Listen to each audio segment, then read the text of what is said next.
All right, good afternoon, everyone, and a very warm welcome to the final session of the Australasian Aid Conference for 2025. My name is Nicola Nixon. I'm the Senior Regional Director for Governance with the Asia Foundation, based in Hanoi, and I'm also the Acting Country Representative for Vietnam.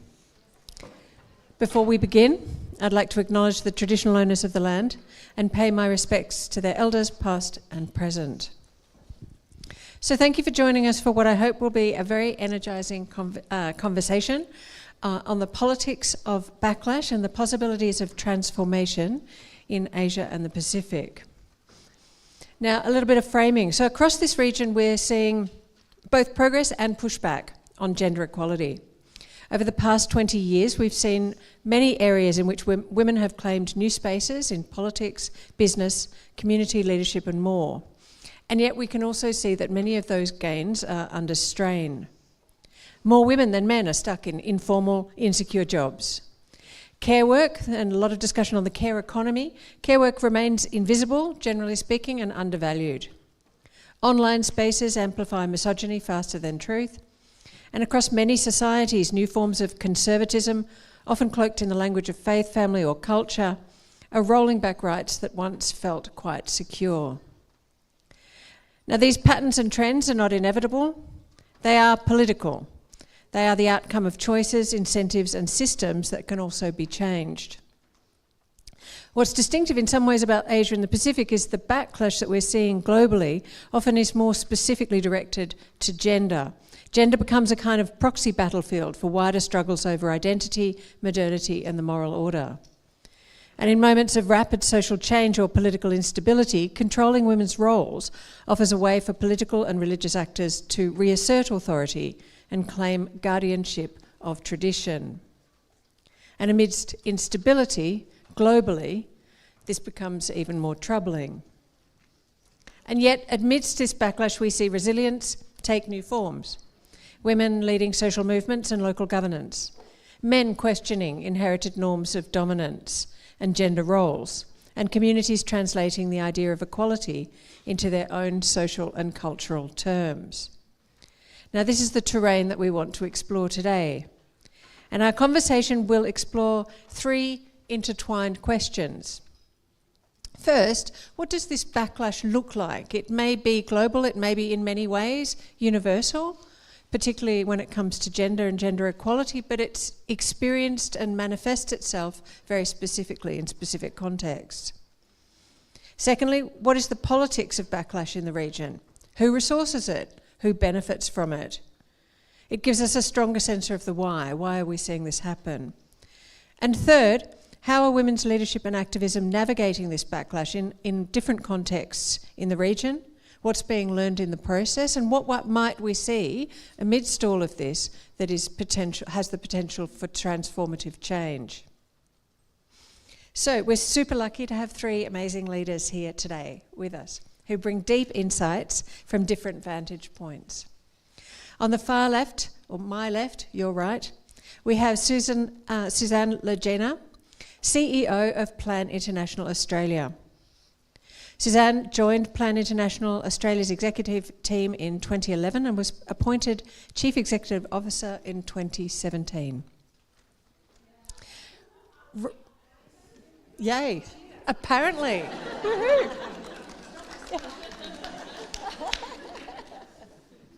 We'll have one of those for each of our speakers, please. Next to Susanne, we have Michelle Reddy. Michelle is one of the founders of the Pacific Feminist Fund and is currently serving as the Partnership and Resource Mobilisation co-lead. And to my left, right, oh yes, absolutely yes. Okay, and the next one has to get louder with a little bit of, yeah. Okay, our third speaker, get ready. Is Ibu Tri Hastuti Nur, and Ibu Tri is a lecturer in communication studies at Muhammadiyah University in Yogyakarta in Indonesia, and she's also the secretary of the National Board of Aisyiyah, the largest Muslim women's organisation in Indonesia.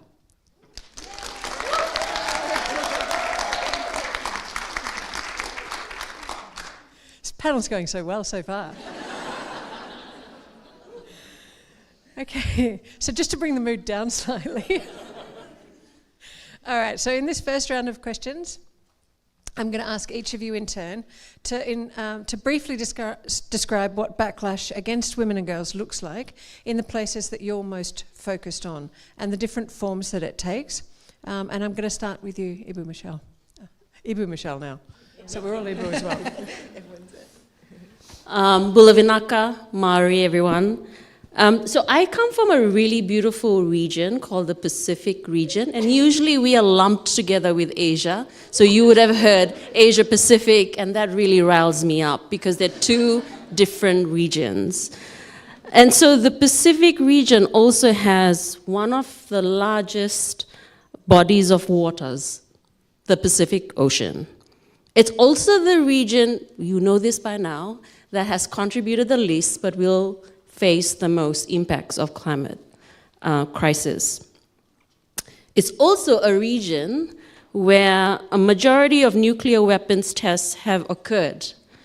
It's been a nuclear playground for the US, UK, and France. And even to this day, its impacts are still being felt, generation after generation.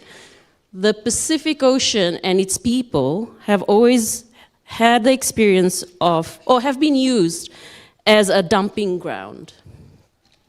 It's also a region that has the highest rates of violence against women, girls, and gender non-conforming people. It also has one of the lowest rates of women's leadership and political decision-making or representation. It's also a region that's hugely dependent on foreign aid. And because of that, the rise of conservative governments across the world and even in the Pacific region means that the priorities of governments or conservative governments does have an influence in the way that the Pacific countries have their domestic and international policies. And I think that that's really important to note because whilst the Pacific has a lot of amazing resources, it has been influenced over time and will continue to be influenced by the rise of conservative governments.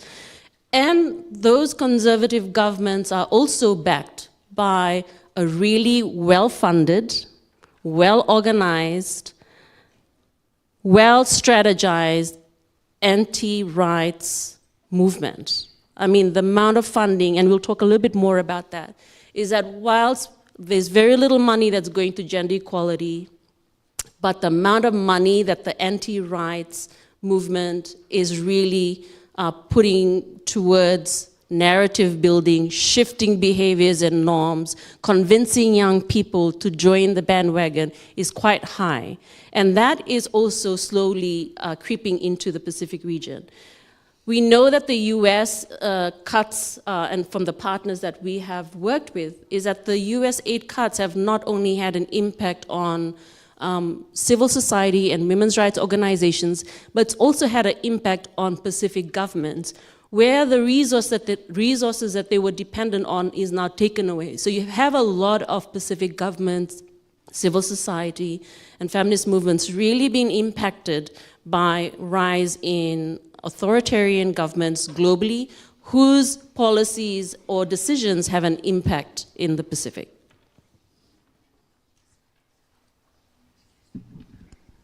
Thanks very much, Michelle, and some powerful points there around the conservatism of governments themselves, the lack of women's leadership, and this issue that we will dig into quite a little bit, a bit later, is also around resources and resources for women's movements. We'll now turn to Ibu Tri, who's going to give us some background about the situation in Indonesia with the help of her PowerPoint. Go ahead. Okay, thank you, Bu Nicola. Good morning, everyone. Good afternoon, everyone. Good afternoon, everyone.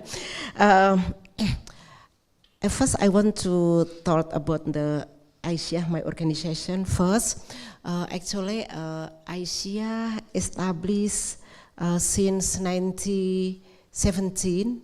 Yeah, the oldest organization before Indonesia established. Yeah, and today the Aisyiyah wing organization of Muhammadiyah already 108 years old.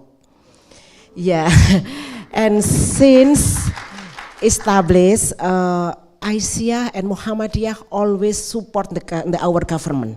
Yeah, to independence, and now in many issues, in education, in health, and social welfare, in environment, in many issues, Aisyiyah and Muhammadiyah always support our government. And if we discuss about the backlash and the gender, I will to give the context first about what the achievement of women movement in Indonesia in Reformation era. Actually, women movement in Indonesia have many achievements in the Reformation era. First, about the establishment of National Commission on Violence Against Women of Komnas Perempuan. I think this is the good achievement in Indonesia, and presidential instruction concerning about the gender mainstreaming, enactment of law about the elimination of domestic violence, enactment of law about the crime of human trafficking, child protection, and of course affirmative action regarding the women representation in parliament, and judicial review of the concerning the age of the marriage from 16 to be 19, and the last enactment of law about the crime of sexual violence. This is the achievement of a women movement. But when we discuss about the backlash in the gender movement or women movement, I thought that anti-feminism movement, I will to show with my presentation here. Sorry. Here, okay. I have two points. First about the anti-feminist movement, and the second about the hijrah movement. Okay, about the anti-feminist movement, is it one form of the feminist backlash, and the app of law feminist of anti-feminist movement in Indonesia continue of today. I think the passage of the law, elimination domestic violence or of law against sexual violence is victory for the women movement in Indonesia. In passing, domestic violence is not personal matter, but human right issues. But however, passage of the pornography law was seen as a victory for the conservative women movement to control women body and sexuality. This is the example about the anti-feminist movement. I want to show you. This is, for example, in the some of film in Indonesia still, for example, film Selesai. This is this one sample that women must maintain a family harmony, even they got violence in the domestic violence.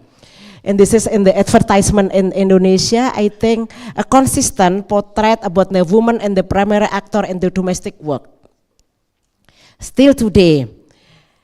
Okay, and then this is massive in the digital era now. In the digital era, I think many discourse about how the female back to the domestic roles, yeah. And this is some sample.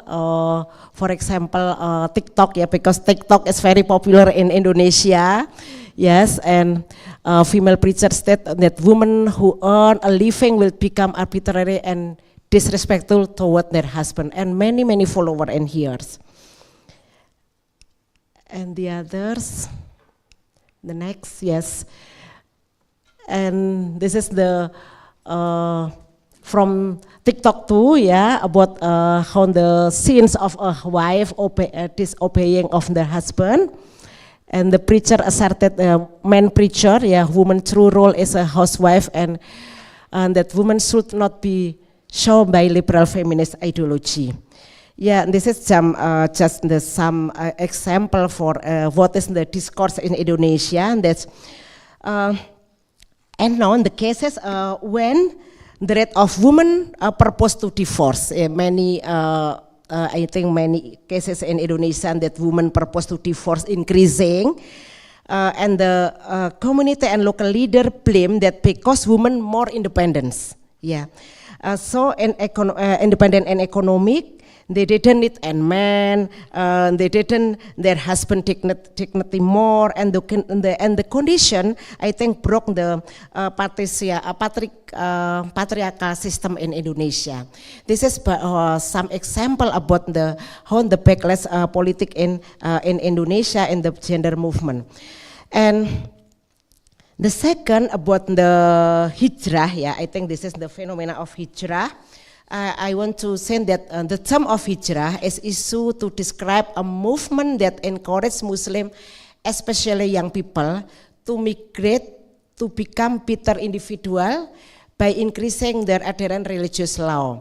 But the transformation is hijrah just adoption of Arab-style clothing, yeah, with headscarf and flowing robe, and the biggest, not like me, I'm not hijrah, yeah, yeah, because my scarf and my clothes to be, very not like hijrah, and the hijrah identified with the significant changes with their dress code, from restrictive to more Islamic compliant clothing with long and wide scarf and covering and loose-fitting clothing. So I think this is the phenomena in Indonesia about the backlash politic in gender movement or women movement. First about the anti-feminist movement, and the second about the hijrah style. Okay, thank you. Thanks very much, Ibu. And I'm sure a lot of those pictures resonate with examples from many of the different contexts that everyone's living in. And I think I really appreciate that you sort of reinforced there the connection between the offline and the online worlds, and how these are sort of reinforcing and accelerating this phenomenon. And this sort of in those messages, that sort of intersection between the personal, economic insecurities, and that really careful messaging that intersects with gender messages and also with religion. Susanne, please go ahead. So I want to talk about the perspective from girls and young women that we work with in Plan, and they talk about how it manifests in the everyday policing of their choices, including like where they can go, what they can wear, who they can befriend, even how loudly they can raise their voices on issues that matter, whether that's online or offline. For example, in a survey we did last year, 1 in 3 adolescent girls said they felt pressure to self-censor their social media presence due to harassment or fear of family disapproval, heightened by popular anti-feminist online accounts. It's also found in structural rollbacks. You're seeing, especially if you tuned into this, reinterpreting the scope of laws designed to protect girls from early marriage. And you especially see it in efforts to limit the content of school sexual and reproductive health education under the banner of protecting traditional values. Sometimes you'll see it challenged as a gender ideology. These are the kind of tag words you pay attention to, you start to hear. It's frequently justified under appeals to culture or religion, but their immediate impact is to shrink girls' own agency and life choices. And it is economic. We're seeing girls, especially post-pandemic, moving into the informal workforce under conditions that are insecure, unpaid and unprotected, and more girls are, because of their environmental situation, being pulled out of school to marry earlier because of economic pressures. And I think what's also being found in a kind of zero-sum thinking and rising discourse and some investment in boys at the expense of girls. So you'll hear more and more the discussion, what about boys? And it's not that we don't believe in that. Clearly working with men and boys is key to changing norms and behaviours that perpetuate gender equality. But you might have seen in Fiji recently calls for a men's department, and an organisation in Australia that's working on masculinities, whom I really respect, they had in their material last week, when we invest in boys, everyone benefits. And I was like, do they? anyway, it's a question, but we have evidence of the multiplier effect of investing in girls, but I'm not sure that all kinds of investment in boys will produce the kind of results in society that we want to see. We can see that political actors definitely, especially in these moments of crisis or transition, are actively fostering gendered anxiety. Probably two forms of it. One of them is around kind of race and identity that way, and the other one's around gender. And I think we have to be talking here about disinformation and misinformation and the use of massive, the manosphere now travels faster through social platforms than grassroots truth-telling can keep up. It's at a pace and scale that our grassroots work cannot match. And accounts pushing anti-girl, anti-feminist content attract massive following, both to boys and to girls, particularly when led by charismatic figures or influencers whose ties to religious or political groups may not be immediately obvious. They're doing it at scale and on steroids. And the thing that it's doing is having a chilling effect. Young women and girls internalise, and boys actually, are internalising these hostile messages. So we're seeing declines in mental well-being and in willingness to take part in public life or to access crucial information on sexuality and health. There's a direct link between social media hate campaigns and girls withdrawing from youth parliaments, students' associations. And in fact, I was talking to my YWCA partners here somewhere, and they were telling me that girls put forward to participate in leadership conversations, they're being targeted in their home community. So when they return to their home communities, it's a lot of misinformation, disinformation, lies basically spread about maybe what they were doing in the city or when they went to that UN meeting. That actually makes it really dangerous and harmful for them, another chilling effect. And clearly shrinking resources. I mean, 1% of aid flows were flowing to women and girls movements anyway. And we know that as several of our partners have said, as a result of USAID cuts and more conservative governments, the removal of gender equality is an objective. You're seeing demand grow, but the actual amount of flows in money decreasing. UN Women says that half of the women and girl-led movements in the world are at risk of closing in the next 12 months.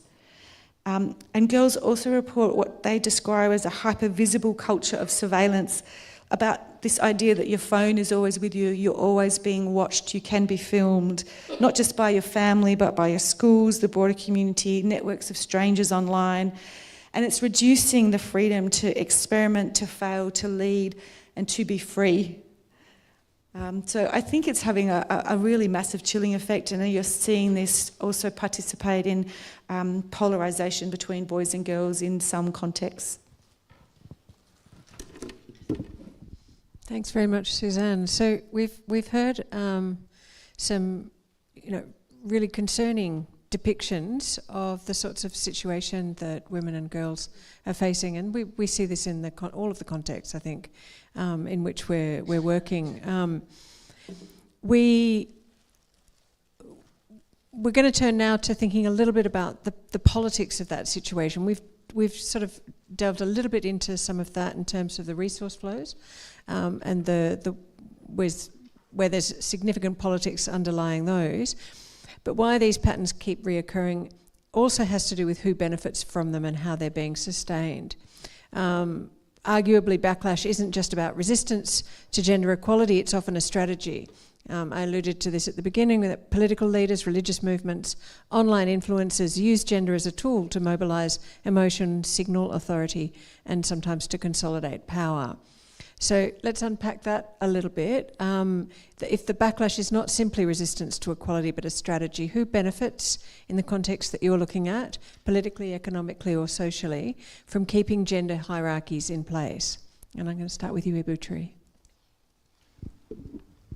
Yeah, I think in this context, there are alliances between religious leader and political actor in the many level, in the national to the villages level. For example, about the law of pornography, religious leader control the sexuality and woman body, and how women wear the cloth, and in the level, in the province level, for example, in provincial and the district, we have many implementation of Sharia law in several provinces in Indonesia, yeah, and I think this is the impact on the economic and the political issue. For example, when they restrict on the women mobility, so women could get access in the public issues and the public participation, and women could go anywhere to, to get the economic opportunity. As like I already mentioned, when the women more independent and got some money, and then actually they have the problem in the family, and they purpose to the divorce for his husband. So this is you broke the because you are is woman, is the Eastern woman, so don't like that. This is the feminist ideology. This is the problem in how the alliances and the religious and the political actor. I think give the to restrict to the women and mobility and the public participant for the women, and will close the access and the economic and the political participation, I think. Yeah. Thanks, Ibu. Over to you, Susanne. Yeah, I mean, I just wanted to, clearly political actors who leverage gender as a tool, those restrictive policies around girls' mobility, education or dress codes send a powerful signal not just about gender but about who holds legitimate power over tradition and morality. And what we're seeing is those politicians present themselves as defenders of a natural or sacred order, rallying conservative constituencies around class or religion under the banner of protecting family or preserving culture. And it has a real cost, both to girls and young women, but to non-binary people, trans women, who pay the price. Their access to education, to public spaces, to self-expression is curtailed, not by accident, but by design. They're not considered an important constituency. No one really cares about them very much. And so they're a group that's easy to marginalise, and it happens in the economic sphere too, as girls are pushed more into the unpaid care roles. And the informal economy then is quietly subsidised by their labour, and at the macro level, economies are losing out on that full potential of what that young population of people could contribute. And I just wanted to just draw attention, a lot has been said about this, but when we talk about it being organised and strategic, for a long time people have kind of thought that maybe we were like conspiracy theorists, but there's now mounting evidence that anti-rights network, a recent report by the Human Rights Funders Network found anti-gender or anti-rights movements receive more than 3 times the funding that women's rights and feminist movements do, 3 times. And a recent report from Europe, and this is something that would be really great to do some research on, because I couldn't find any research from our region here, but it was a report that's been done in Europe that showed that between 2019 and 2023, the anti-gender and anti-rights movements were spending $1.18 billion in Europe alone to shift laws, norms, practice, behaviours, etc. And it is paying off for them massively, as you can see in the way that ODA is being reconstructed, conservative governments are on the rise. I noted yesterday that laws changed in the UK have resulted in the Girl Guide movement saying in the UK they will no longer accept trans girls into their movement, saying it would be now illegal under UK law. You see, it's not happening in an accidental way, it's very strategic. And there are certain flags, and once you start to notice that, you'll see it everywhere.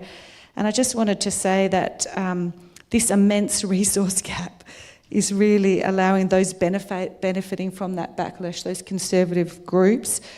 They are coordinating, campaigning and capturing digital and policy spaces with alarming speed, while grassroots girl and youth-led groups fight harder for every dollar to push back. You can see it's like a David and Goliath struggle here. We are not using the tools of technology, we are not talking to the middle, we are doing this grassroots, person by person, while all around us are using very sophisticated methods. So I just think that's really important to plant here. Not accidental, it's transnational. it copies itself with templates and language that are researched by think tanks and thought through and then tested and populated and pollinated all over the world.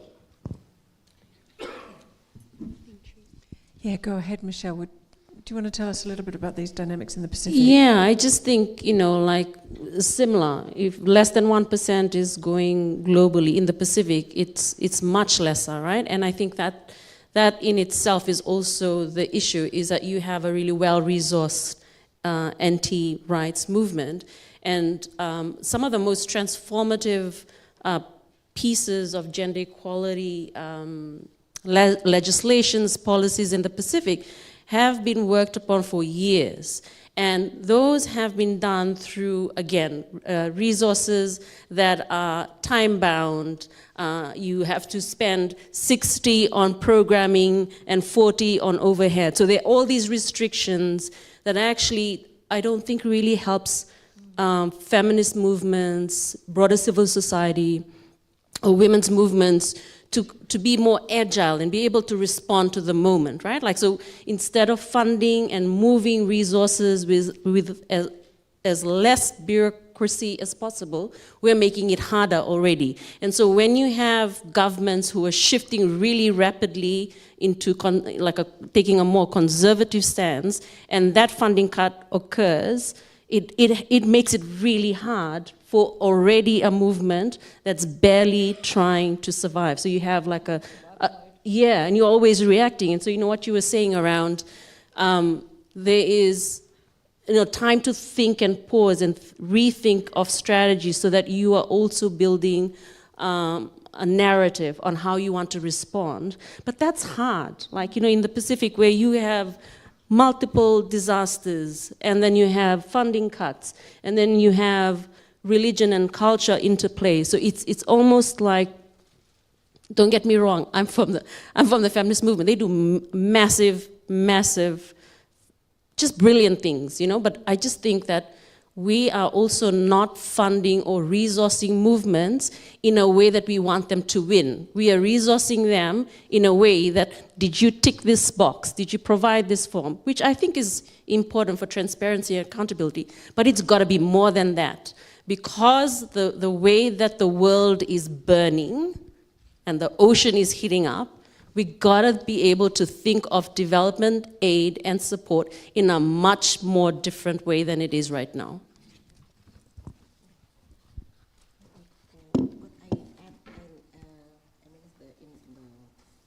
The women politics in Indonesia.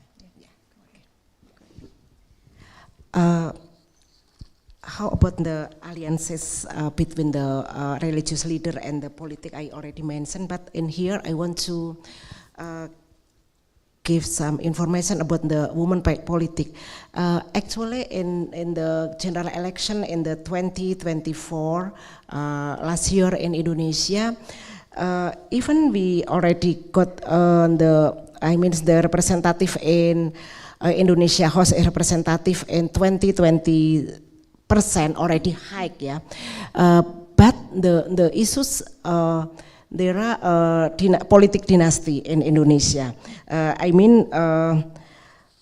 Some of the women representative in Indonesia, because in Indonesia for the women to get the representative in the national level and the local, very high cost.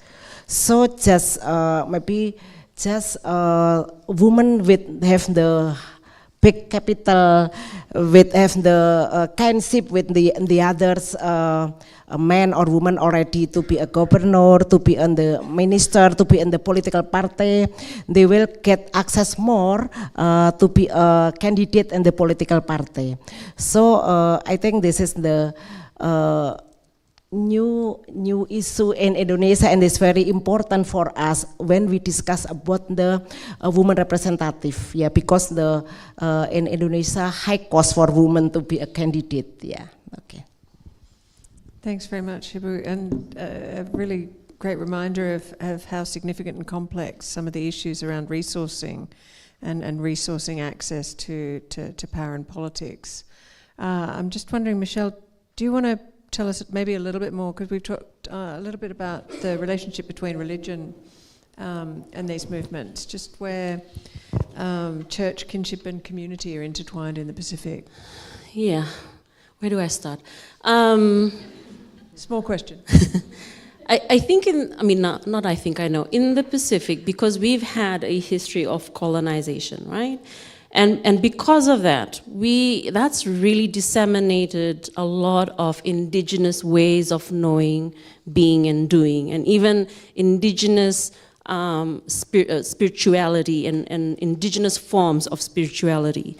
And alongside colonization, one of the key things that has occurred is across the region where you have laws that are either inherited or imposed, and religion is one of that, where you've got Christianity really, when you look across the Pacific, there is a high presence of Christians who self-identify.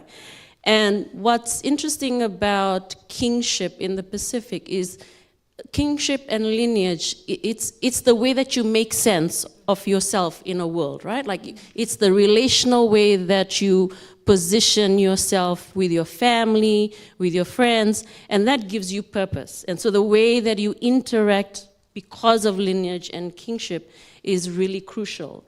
And within that also you have, and again, in the Pacific, everybody almost knows someone who's married to someone or who's a cousin. And so when religion comes into play and you have like feminists really trying to push for transformative ways of looking at religion, that's really dealt with very differently, and really depends also in which country you come from. And what's been really interesting to me this year is really looking at the way the Pacific Islands voting patterns on Palestine self-determination. Like, that in itself really tells you the complex interplay of geopolitics, development incentives, and shifting religious dynamics that's happening in the Pacific. There's a rise of evangelism intertwined with Christian Zionist theology, and that's also really influenced the way that foreign policy decisions are being made in the Pacific, right?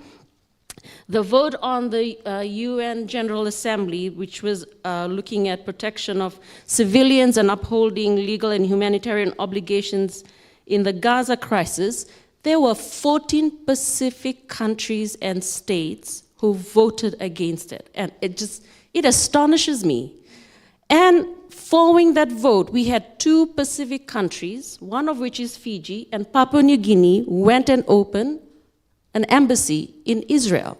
And it really astounds me when you come from a region where you have high rates of violence against women, girls, gender non-conforming, people living with disabilities, the resources that the governments, and of course I'm a taxpayer, so I have an opinion of how the taxpayers' money is being used, it's being channeled to open an embassy in Israel, when really, I think, that those resources should be used more internally. And so I think that's a really critical trend to note in how Pacific governments are voting on self-determination, and how that can also have an impact in how Pacific governments look at addressing climate crisis and who should be held accountable for that. Thanks very much, Michelle. So where we've gone so far with this discussion is that we've looked at, and drawing on the deep knowledge and experience of our amazing panelists, we have looked at some of the different dimensions of what is this very widely experienced challenge in terms of the anti-feminist movement globally, but with local manifestations. And then we've moved on to unpacking a little bit some of the politics that drive this, that resource this, and that also some of these issues that interact with geopolitical issues as well. And Michelle, you've also noted that as, say, for example, a donor like the Australian government needs to be quite mindful of these bigger and broader politics if they're going to engage in this space in a way that isn't contributing or doing harm. So let's turn then to just thinking a little bit then before we finish about the sorts of pathways out of this that you see, and the possibilities for, perhaps I won't say transformative change, because I think the situation is possibly a little bit more dire than that, but pathways out, and what in your experience those might be that could help us from holding the line to shifting the system. Where are there areas where women's leadership, men's engagement or local movements are starting to create real change, not just in policies or representation, but also in the norms that shape behaviour? And I'm going to start with you, Susanne. So I think Michelle's going to talk about coalitions, because that's certainly a lesson of ours too, but I wanted to talk about systems only shift when hearts and minds do, and that's why changing social norms is at the centre of what we do.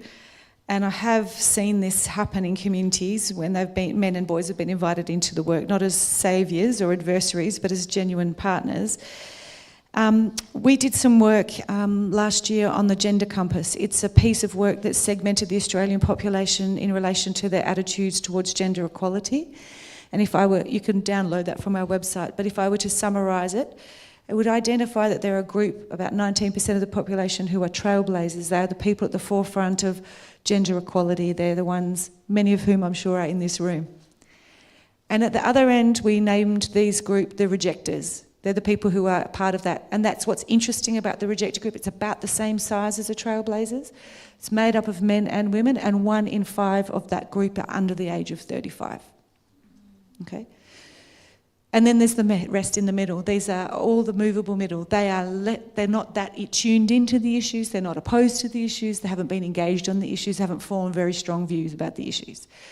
2 or 3 insights from that research that we're bringing into the transformation. One of them is trailblazers. We talk to ourselves constantly and in language that is largely inaccessible to most other people. Highly elitist, very academic, a lot about structural reform. It makes other people feel stupid and they think it's got nothing to do with them. And so we have to stop talking to ourselves, just to ourselves. Now, actually, in this moment of backlash, this group is feeling very much on the front lines and pretty battered and bruised. So we need to be together. We need to celebrate each other. We need to re-energise each other and spur each other on. But that group of people cannot talk to the rejectors. They antagonise. Everything they say just makes the rejector group backlash more. They just get very antagonised by everything that the trailblazers are saying. It's like red rag to a bull. It's like opposite of. And so the big insight for us is the group in the middle. That's the majority of people. That is who this well-organised transnational group is talking to. They're not talking to us, and they're really not talking to the rejectors. They've already got them in their camp. They're talking to the movable middle. And they're talking to them all the time and in very well-organised comms campaigns. They've chosen the language they use, the frames they use, the influences they use, the platforms they mobilise. And so the other thing we did this year is we created a Moving the Middle communications guide. It's a do not do this, say that, don't say that. And I would say to you, if we are going to really win, we have to stop talking to ourselves. We have to act together in ways that really... So one of the other insights was, if the trailblazers can't talk to the rejectors, we need bridge builders. And the bridge builders in the middle, and many of them are actually men, to be honest, they're the people in the middle. We need the bridge builders who can protect the trailblazers. They could play a protective role, but they also can play this kind of bridging sideways role where they can say to the rejectors, that's not on, you can't do that. Can't do that here. And they're listened to in a different way. They can be neutralised. They probably can't be stopped, but they can be neutralised. So I would be saying, if we are to do something deeply transformative, and my message to us is we really need to get out of our bubbles and think very seriously and with others. And I know that the Minderoo Foundation is thinking about this in their storytelling, in the movies that they're going to be supporting and making. We need to be really tackling that popular culture and that group in the middle in ways that are meaningful to them, which as community development practitioners should not be surprising to us that we would start where they are, except we don't start where they are. We're assuming that they will think like we do, which they don't. And so it's really about taking the approach we use in most of the work we do and applying it to that centre group. That would be my big challenge to us from here. Thanks very much, Susanne. And Michelle, where do you see these potential pathways? Yeah, I mean, I think that one of the, and I talked about where the Pacific is really lacking in leadership, but there's also really great examples of where the Pacific has really led leadership and really it's in the climate change and climate justice arena. And I think, you know, from the 1.5 to stay alive, you know, again, born from the Pacific, from countries such as the Republic of Marshall Islands, the most recent ICJ advisory opinion.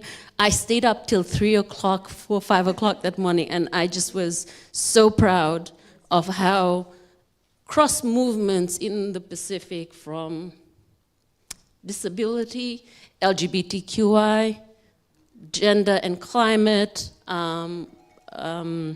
sorry, got a little bit emotional, feminist movements, it's just like just seeing that culmination of taking the world's biggest problem to the highest court and getting something like that as an advisory led by the Pacific. It's just, it's amazing, right?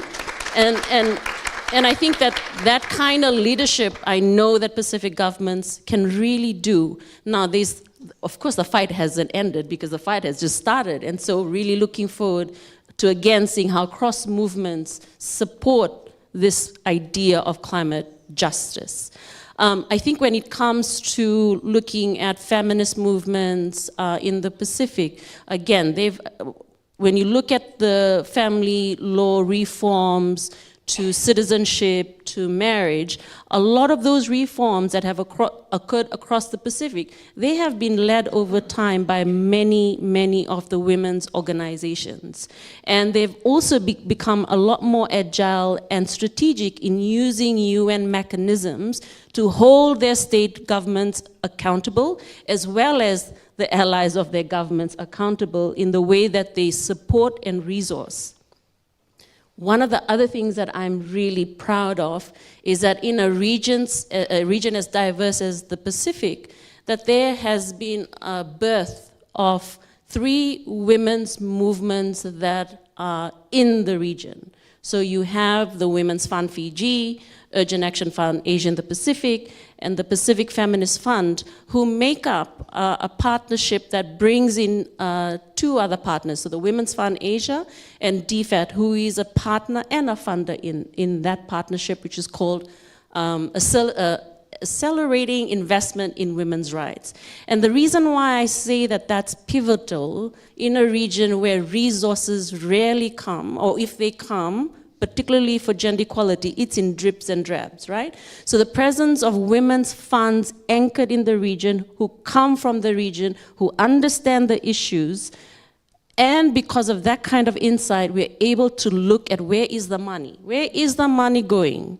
How can we play a role to influence the flow of those resources? So women's funds in the Pacific region is also, for me personally, if I had to look at, that is also a really great achievement of the Pacific feminist movement in its entirety, to be able to give birth to 3 women's funds who really now are able to move resources in a way that's less bureaucratic, that's attentive to the needs, that's also being able to move when context changes, and support those interests.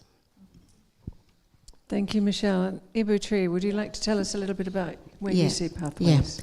Yeah. I think first we start in the cultural approach, and we have cultural approach and structural approach. For example, in Indonesia, we are the biggest Muslim in the world. So to reinterpret and deconstruction about interpretation of religion is very important. I will start from my organization in Aisyiyah Muhammadiyah. Muhammadiyah have the Council for Fatwa, and I think this is the first in Indonesia that 35% of Council Fatwa in Muhammadiyah is from member of Aisyiyah. So the interpretation and the interpretation about the verse in Al-Quran and in Al-Hadith more progressive. For example, about the polygamy or monogamy. Muhammadiyah is very clear that the principle of marriage is monogamy. This is a fatwa of Muhammadiyah, and of course Aisyiyah part of Muhammadiyah. And the others about the marriage, marriage in the some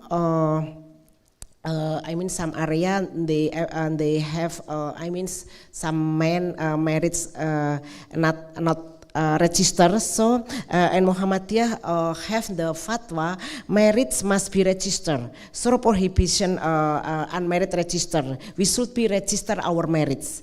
You should be go to court. This is the very important for to protect and women right in the Islam. And the divorce must be in perform in court, because in some community, for us, I'll divorce for you, just talk at home. But in Muhammadiyah and Aisyiyah, you should be go to the court to make as you want to divorce. So this is the progressive how we interpret in the Aisyiyah and Muhammadiyah text, yeah. And about the child marriage too. In Muhammadiyah and Aisyiyah, if you want to marry, you should be mature. Mature just not in the biologies, yeah, just in the age, but the economic and the psychology. This is our interpret how about the mature and to protect for the woman and child. This is the very important for us. And then. As like I think in Indonesia we have the Kongres Ulama Kongres Perempuan KUPI, ya, Kongres Perempuan Ulama Indonesia. This is important organization to reinterpret about the how about the women in Islam, and Aisyiyah and Muhammadiyah to work about the religious leader, woman religious leader, because religious leader just not a man, but a woman with the progressive, man with the progressive perspective about the religion is very important, and woman ulama, yeah, woman ulama. So this is the very important resources in Indonesia to give the perspective. About the issues about the FGM, maybe female genital mutilation, is it clear? And the perspective in Muhammadiyah Aisyiyah, we could not do female genital mutilation because this is the violence. So many cases in Islam we should be clear about it, and in the structural and the on the approach on the government and the structural, I think we should be implemented upon the gender mainstreaming and give the the opportunity for women to participate in in the development planning forum in many level. This is I think the regulation already have, but we should be support about it, so women could be participate in the forum planning development in many level, from the villages to the national level, and how we implemented about the regulation that women movement in Indonesia already achieved. For example, about the domestic violence, elimination domestic violence law in Indonesia. Today I think 22 years, but a few women have a bravely to report about the domestic violence, because if they want to report, we don't limited service to women to get get the right about it, and maybe the woman blame you are not obey with your husband. So why even already 2022 our domestic elimination domestic violence law already enacted by the government, but the implementation still so far to fulfill the women rights for women. Yeah, I think for the government and the I mean the TSO and the norm in social norm is very important, and particularly in Indonesia because we are the biggest Muslim society, so reinterpret our Islamic values to be very important to support women, because for us, I think for Muhammadiyah and Aisyiyah, religion does not, I mean, should be, could respond or could be respond to answer the problem in the community. Yeah, I think the religion should be bring to the high civilization and to get the well-being for women, well-being for the women and men, for the children. So this is very important for us to make reinterpretation about the social norm, particularly in the religion interpretation. Yeah. Thanks very much, Shibu Tree. So we've heard a range of different potential pathways there. We've talked a little bit about resources, the strength of the women's movements, the use of different norms and values, including religious values and progressive religious values, communications, how important communications are, and different dimensions of political and political participation and legal reform. So clearly the panel sees various pathways out of this situation. I'm going to turn now to see if there are some questions from the audience for any of our panelists. We have a few minutes. So I'll take a couple of questions. I can see one here. And one more here.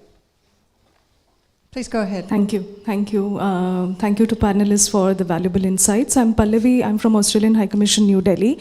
I have a quick observation and one question. So observation is that while we do projects and programs in India, we keep in mind that gender and disability are not constants but are constantly evolving concepts.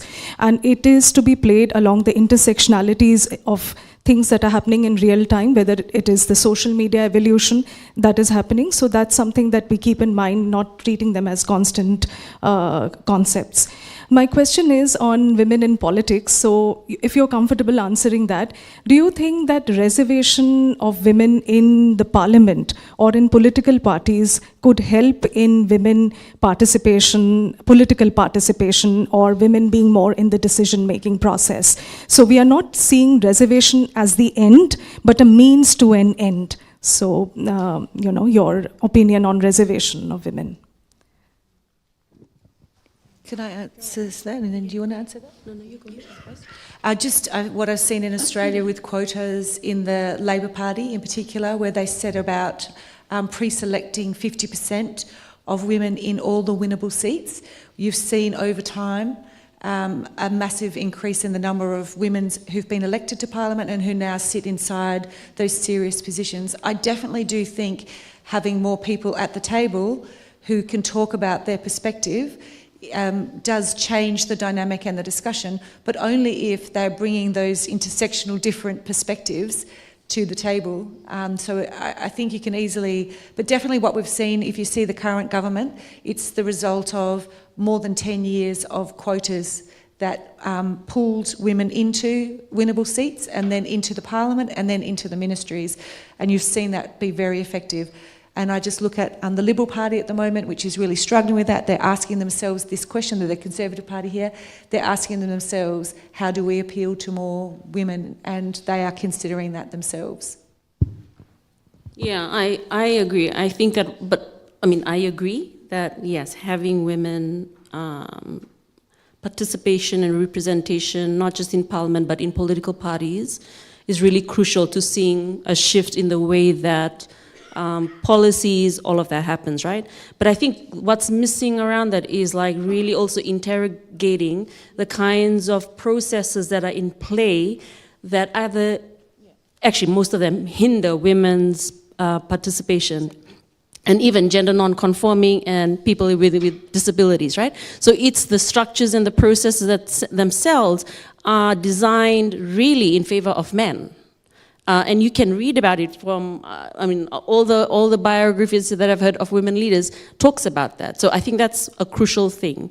But I also think that it's about changing attitudes and behavior. Like when I ask my niece or in my family or even friends, would you stand up for parliament? They don't want to stand up for elections because women's lives are under interrogation, right? Like, it's like, what did she wear rather than what did she say?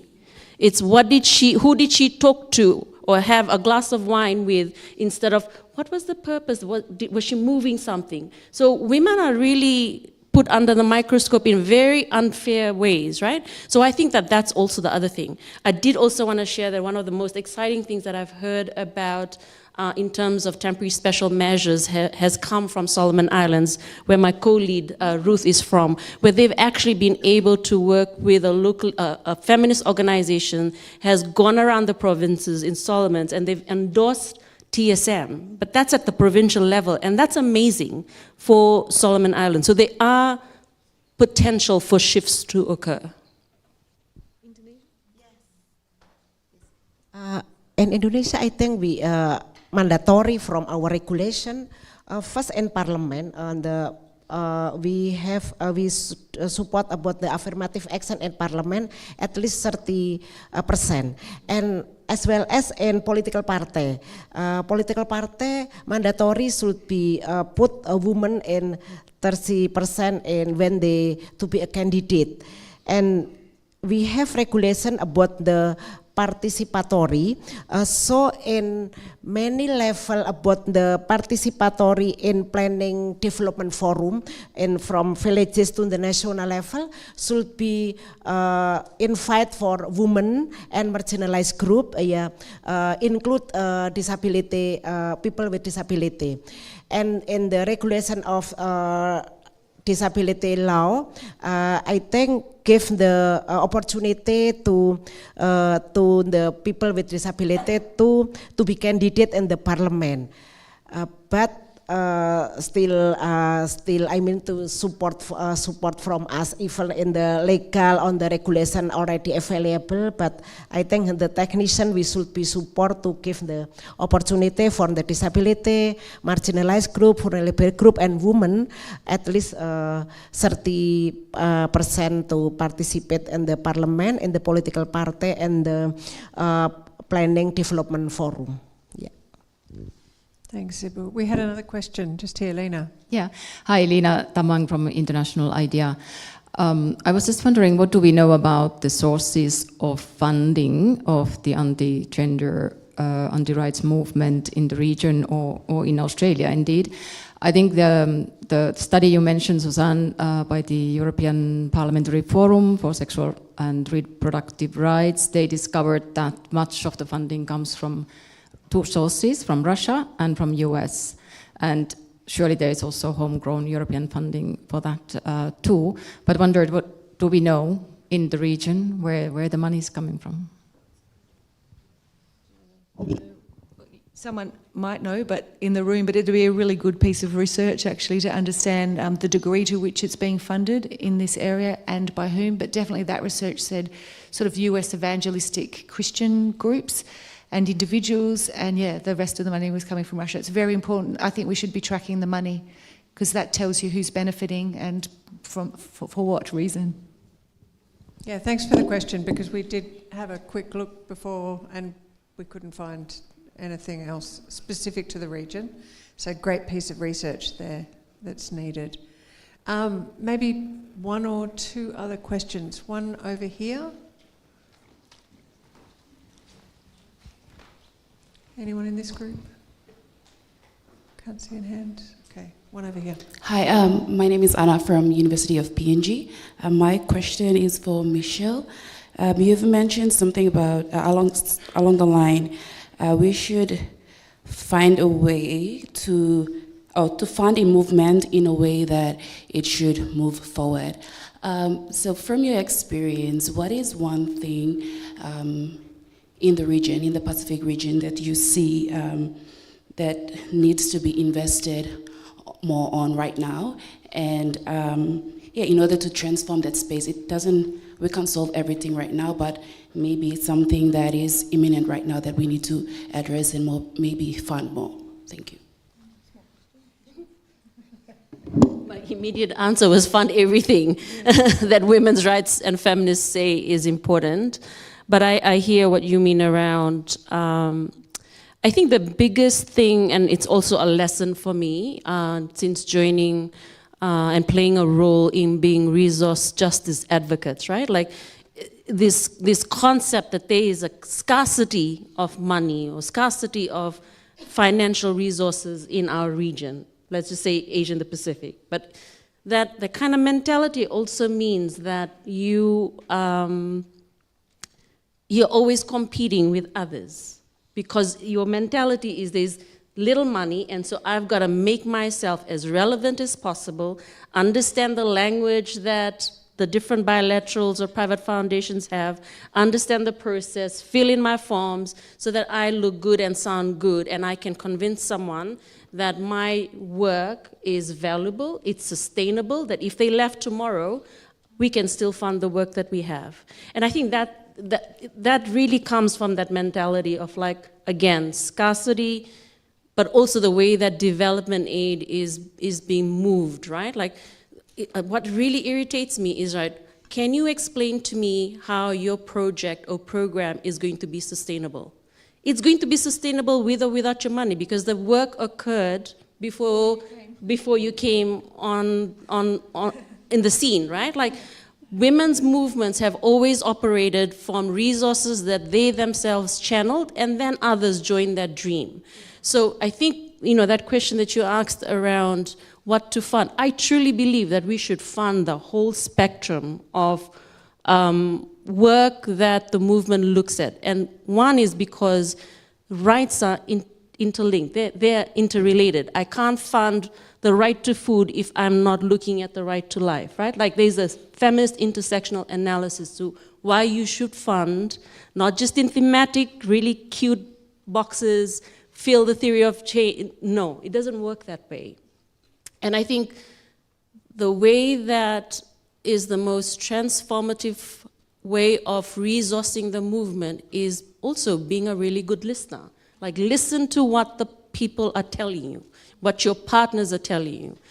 And then the other one is figure out your role in the ecosystem. So like you said, not everybody can do things, right? Like, you can't. So I think that that's also really crucial. Like, what is your key role in an ecosystem where you want women's rights to flourish?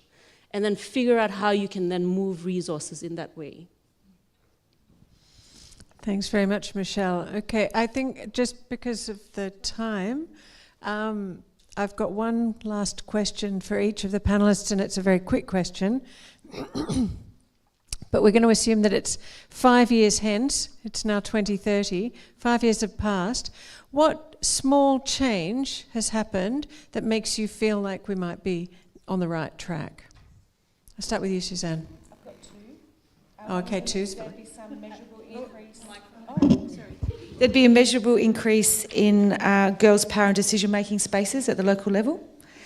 And the second one, I think, is a campaign that's launched this week, which I think could be very influential, from Teachers' Consent, called Fix Our Feeds, which is really about getting the big tech bros to give us more power and agency over the algorithms that we're receiving. I think that could be absolutely game-changing.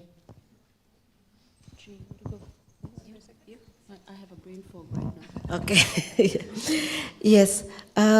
For me, I think family is to be fundamental. We could make transformation. Yes, I think I imagine that the family with implementing of the gender equality through parenting. I think this is the in Indonesia too, in the new of the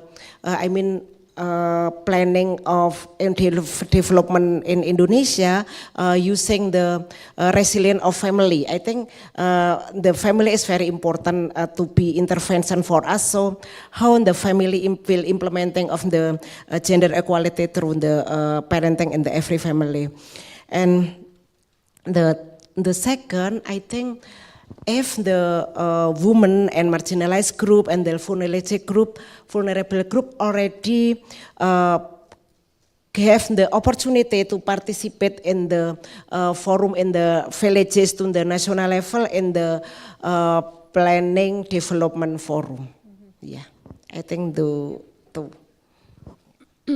I think mine, because my work is around resourcing and partnerships, I would really love to see more resources, flexible resources increase, and really also looking at giving. Like I come from a culture of giving. We give because we have abundance, right? There's a culture of sharing that happens in the Pacific. And I think that giving in the Pacific, people give for rugby. Like I wish they would take their money and give it for women's rights, right? Like so, like really encouraging giving, local giving. So more money to women's movements in rugby. Well, yes, but you get my. I do. So I think that's one. The other one that I was thinking was it's to do with the ICJ. Like it took 6 years to get this advisory opinion. In the next 5 years, I would love to see some teeth. Some real teeth go into, and I know that that's going to happen, and that would be another moment of just like, joy. Fantastic. Okay, so I'm going to just thank the panel so much. It's been such a privilege and a pleasure to chair this panel. Yes. And ask the audience to give you another round of applause. Thank you.